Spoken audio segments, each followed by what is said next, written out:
Hello my near and deer once, welcome to my channel. সবাইকে আমি আমার চ্যানেলে ওয়েলকাম করছি।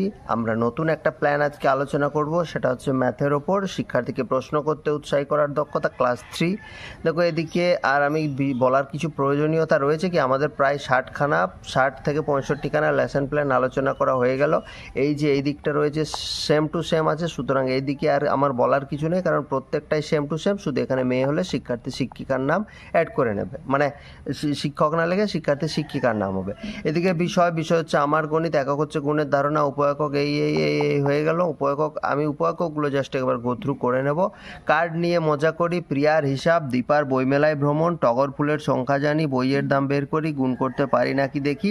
আজকে খ উপএকক আলোচনা করব, প্রিয়ার হিসাব, সেখানে আমি স্টার মার্ক করে দিয়েছি। আগের ভিডিওতে আমরা ক উপএকক আলোচনা করেছি, তাই না? চলো কম্পোনেন্টসে আমরা চলে যাব। আচরণাঙ্গ সময়, শিক্ষার্থীর দ্বারা প্রশ্নকরণের নমনীয়তা, প্রশ্নকরণের পরিমিতিবোধ, বিষয়ের সাথে সম্পর্কিত প্রশ্ন। স্টার্টিংটা সেম টু সেম। শিক্ষক মহাশয় প্রথমে শ্রেণীকক্ষে প্রবেশ করে শিক্ষার্থীদের সাথে কুশল বিনিময় করবেন এবং তাদেরকে ক ও খ দুটি দলে বিভক্ত এবং যথাস্থানে বসতে বলবেন। শিক্ষার্থীরা শিক্ষক মহাশয়ের সাথে কুশল বিনিময় করে শিক্ষক মহাশয়ের নির্দেশ মতো দুটি দলে বিভক্ত হয়ে যথাস্থানে বসে পড়বে। এরপর শিক্ষক মহাশয় আজকের পাঠের বিষয়বস্তু সংক্রান্ত একটা ছবি শিক্ষার্থীদের দেখাবেন। শিক্ষার্থীরা মন দিয়ে ছবিটা দেখবে, ঠিক আছে? চলো এরপর পার্টটি বিষয় দেখো, প্রিয়ার হিসাব, বিষয় লেখা হয়ে গেছে, বিষয়ের কাজ শেষ। এরপর পার্টটি ভালো করে বুঝিয়ে দেওয়ার পর শিক্ষক মহাশয় শিক্ষার্থীদের মনে কোনো প্রশ্ন থাকলে তা জিজ্ঞাসা করতে বলবেন।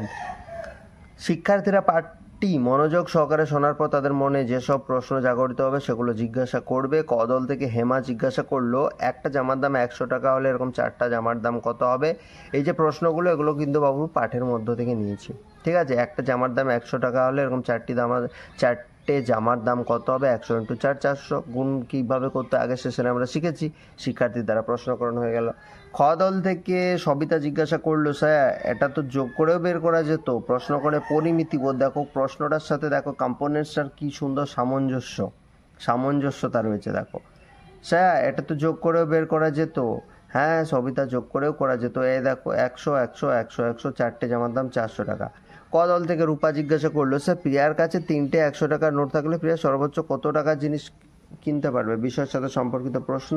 3 × 100 300, তাহলে প্রিয়া 100 টাকা যদি 3টে নোট থাকে তাহলে সর্বোচ্চ 300 টাকার জিনিস কিনতে পারবে, তার বেশি তো আর কিনতে পারবে না রে বাবা, ঠিক আছে?